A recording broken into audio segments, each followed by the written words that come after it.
Assalamualaikum warahmatullahi wabarakatuh. Oke, kembali lagi dengan Ibu di pembelajaran matematika SMP kelas 7. Oke, sebelum kita mulai, mari kita baca basmalah bersama-sama. Bismillahirrahmanirrahim. Oke, di pertemuan yang ini kita akan membahas ini bab terakhir, penyajian data ya. Bab 5, penyajian data. Oke. Silahkan untuk dipahami ya, dipahami dulu. Penyajian data, pernahkah kamu melihat di kantor desa ataupun di sekolah-sekolah gitu ya, ada tabel ya, di sana ada diagram. Nah, itu menggambarkan tentang apa? Kondisi daerah tempat tinggalmu atau kondisi sekolahmu ya. Biasanya di sekolah ada ya. Seperti keadaan banyaknya penduduk laki-laki dan perempuan. Ada tabel di sana tuh. Oh, ternyata banyaknya laki-laki sekian orang dan perempuan sekian orang. Nah, seperti itu. Terus, tabel dan diagram tersebut dibuat berdasarkan hasil pengamatan. Jadi, tidak semena-mena menggambarkan sebuah data, tapi diamati dulu ya. Diamati dulu. Oh, ternyata. Nah, sebelum ada gambar tersebut, harus adanya pengamatan. Tabel dan diagram merupakan bentuk penyajian data. Nah, kita akan apa sih penyajian data? Nah, penyajian data di sini ya, merupakan salah satu kegiatan dalam pembuatan laporan hasil penelitian yang telah dilakukan agar dapat dipahami dan dianalisis dengan tujuan yang diinginkan tadi. Apa berarti penyajian data? Cari dulu datanya, berapa misalkan kita akan siswa ya. Berapa siswa laki-laki kelas 7 dan kelas 8? Berapa siswa perempuannya kelas 7 dan 8? Nah, itu sebelum kita menggambarkan dalam bentuk diagram, tabel ataupun batang. Nah, harus diapa dulu? Diketahui dulu ya datanya. Nah, seperti itu.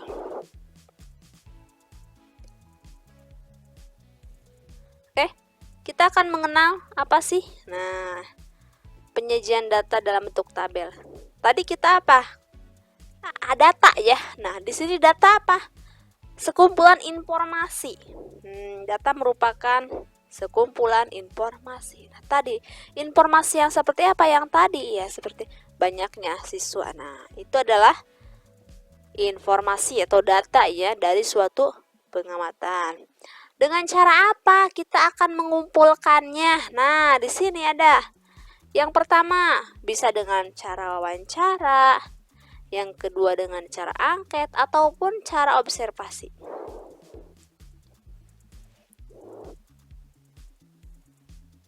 Wawancara. Apa sih? Kalian pernah mendengar wawancara? Nah, di sini adalah apa? Pengumpulan data yang dilakukan dengan tatap muka dan tanya jawab langsung antara pengumpul dan narasumber. Ada yang tadi ya.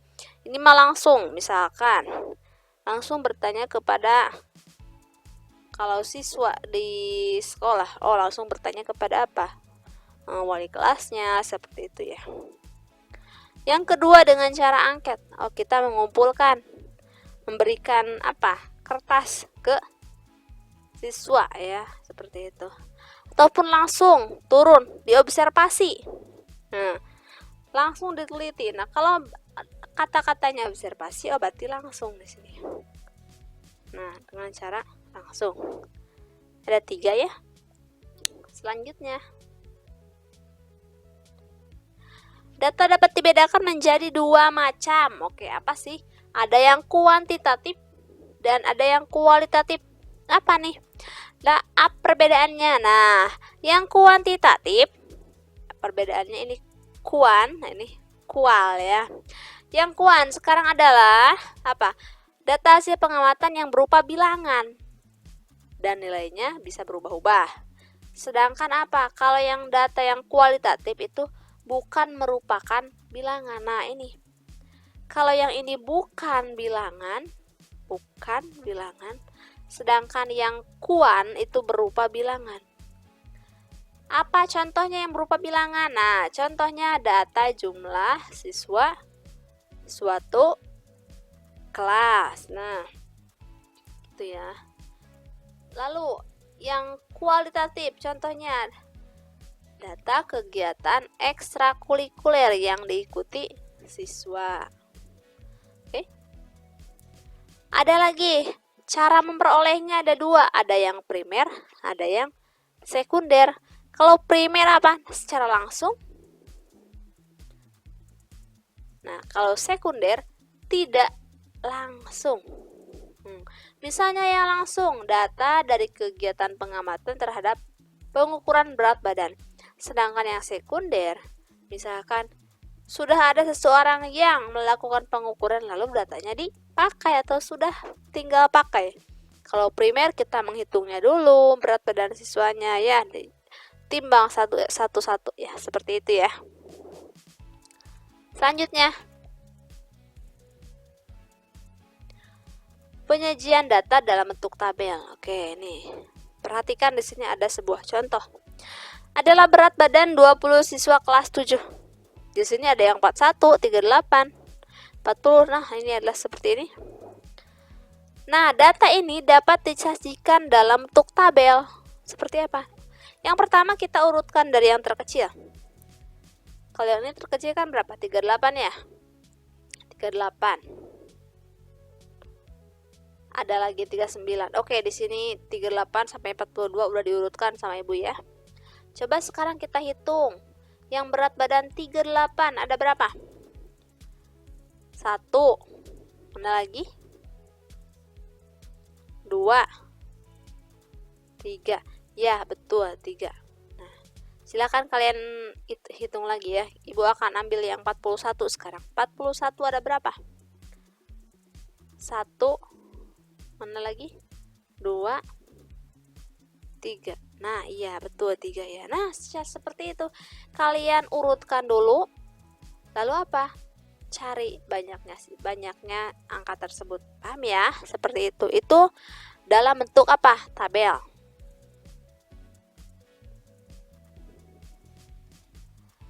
Nah, yang tadi apa manfaat dari kita merubah ke dalam tabel ini? Yang pertama, kita dapat menafsirkan berat badan paling ringan berapa? Ya, 38 ya. Siswa yang memiliki berat badan paling berat ada berapa orang? Ada. Nah, kita lihat paling berat. Paling berat itu di 42. Berapa orang? 2 orang. Nah, kita melihat siswa dengan berat badan 40 kilo ada 8 orang. Nah, kalian bebas yang mau yang mana aja ya. Seperti itu. Oke, selanjutnya. Tadi diagram, kita mengenal diagram. Ada yang pertama ada diagram batang. Nah, seperti apa diagram batang? Nah, di sini coba lihat. Jadi berbentuk apa? Nih, ada batang-batang ya. Nah, berbentuk batang-batang seperti ini. Apa? Gunanya untuk apa? Untuk melihat. Yang ini kan nilai nih, ada keterangan nilai ya. Nilai ini banyaknya siswa. Berarti gini cara membacanya. Nilai 5 ada berapa orang berarti? Ada 4. Nah, lihatnya ke sini. Nah, 4. Nilai 6 ada berapa? Jangan lihat yang sebelah sini ya. Nah, di atas yang paling atasnya. Ada 8 orang. Nilai 7 ada berapa? 12. 8-nya ada 10. 9-nya ada 6. Nah, itu adalah diagram, cara membaca diagram batang. Oke, selanjutnya. Ada, langsung contoh, ada lagi contoh ya. Bagaimana kita merubahnya? Nah, ada soal seperti ini. Gambarkan dalam diagram batang. Pertama, mengurutkannya dahulu, lalu hitung masing-masingnya. Nah, seperti tadi ya. Diurutkan dahulu, jadi berubah dalam tabel. Lalu berapa masing-masingnya, lalu gambarkan. Ternyata yang 27. Berat badan 27 ada berapa? Ini kan sini ya pertengahan. Ini 2, ini 4. Berarti di sini berapa? Tengah-tengahnya. 3 ya. Sini ada 3. Nah, yang 29 ada berapa? Lihat ke sininya. Ada 4. Nah, ada 4. Yang 30 ada berapa? 2. 31 ada 6. Nah, itu caranya ya. Yang pertama, kalian dibuat dulu tabelnya, urutkan dari yang terkecil hingga terbesar. Urutkan. Lalu cari, oh yang 27 ini dari mana nih? 27 ada berapa? Nah, dari sini jadi semua 27. 1 2 3. Nah, 27-nya dari sini 3. Ya, sama. Yang 29 ada 4. Coba. 1 2 3 4. Nah, itu ya dari situ, dari soalnya ya. Paham ya? Oke. Selanjutnya, ada yang namanya diagram garis. Perbedaan diagram batang dengan diagram garis, kalau yang tadi tidak ada hubungannya. Nah, kalau dalam diagram garis itu biasanya apa? Berkesinambungan atau berhubungan. Misalkan, nah di sini berat badan. Berat badan seseorang. Misalkan ketika dia umur, misalkan bayi ya. Ketika bayi umur 1 bulan. Nah, di sini dia memiliki berat badan di sini 7,5. Ketika umur 2 bulan dia naik di 8,5. Ketika 3 bulan naik di berapa ini? 9,5. Ketika 4 bulan naik di 10,5. 5 bulan naik di 12,5 ini. Artinya dia tuh saling berhubungan. Nah, ya. Bedanya sama yang tadi, yang diagram batang itu masing-masing. Nah, kalau ini ada hubungannya. Di sini ada garisnya, berarti ini ada hubungannya. Nah, seperti itu ya.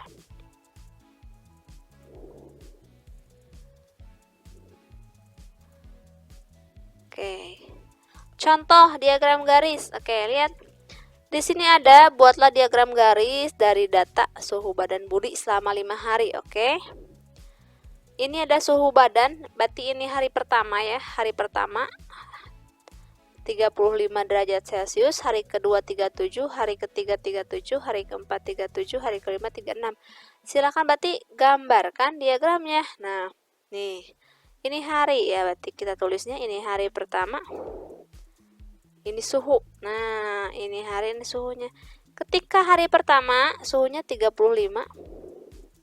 Hari kedua naik di 37. Hari ketiga naik di 37,5. Nah, naik di 37,5. Hari keempat turun ke 37. Hari 5 turun lagi ke 36.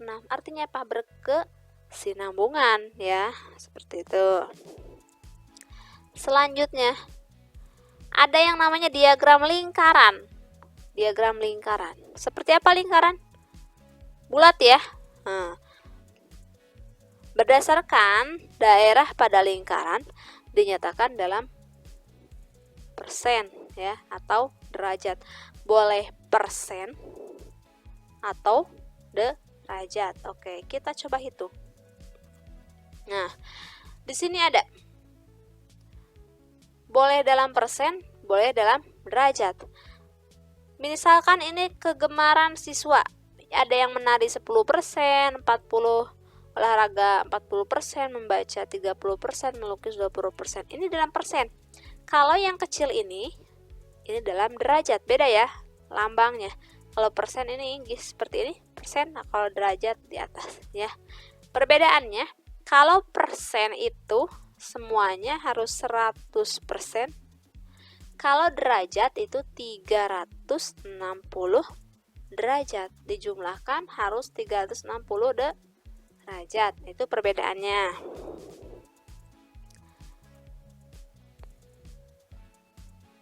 Contoh soalnya.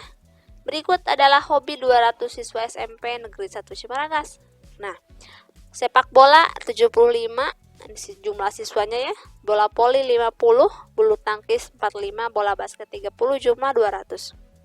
Silakan ubah dalam diagram lingkaran, hitung terlebih dahulu derajat masing-masing. Oke, di sini yang diminta itu bukan persen tapi derajat. Nah, derajat ya. Kita gunakan diagram lingkaran. Sepak bola tadi berapa? 75 ya. 75 di sini per seluruhnya. Seluruh siswa berapa? 200. Nah, ini 200. Ini seluruh siswa. 75-nya sepak bola per 200 dikali, karena di sini yang diminta derajat, maka 360 derajat ya. Silakan dihitung. 75 dikali 360 dibagi 200, hasilnya 135. Boleh, atau 360 dibagi 200 dikali 75. Boleh. Kalian mau kesini dulu boleh ya. Silahkan, lalu bagi 200.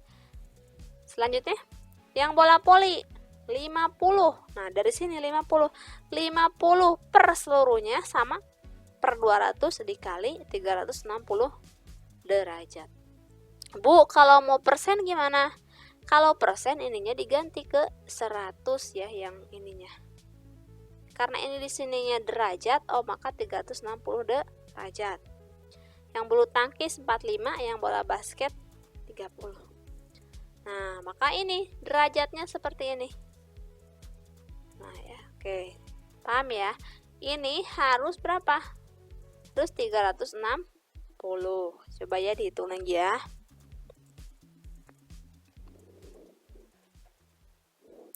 Oke, terakhir. Silahkan untuk dikerjakan tugasnya. Yang pertama di sini silahkan bentuk ke dalam tabel. Yang kedua, dalam diagram batang, ini tabel, ini diagram batang. Yang terakhir lingkaran ya, diagram lingkaran. Diagram lingkaran. Silahkan untuk dikerjakan. Oke, terima kasih yang sudah menonton. Wassalamualaikum warahmatullahi wabarakatuh.